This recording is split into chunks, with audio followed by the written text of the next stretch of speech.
If you're handsome or tall, life is on easy mode. If not, you start with a deficit. This can't be changed. Accept it. When you keep obsessing over something, it makes you angry and negative, and that negativity pushes people away. Body, the lever you control. You might not control your face, but you control your body. Get lean and build muscle. This isn't about being a bodybuilder. It's about signaling discipline, health, and strength. It's the single biggest visual upgrade most men can make. No excuses. Status and money, the harsh reality.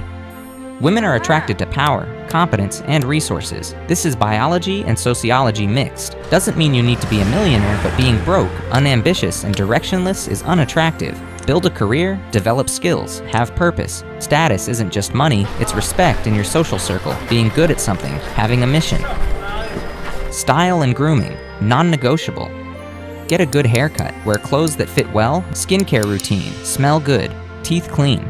This screams, I respect myself, which makes others respect you. Social skills, force yourself. Learn to talk to people, listen, be interesting by having experiences and hobbies. Be slightly challenging, not a yes man. Humor is a massive multiplier. If you're awkward, practice until you're not. No way around it.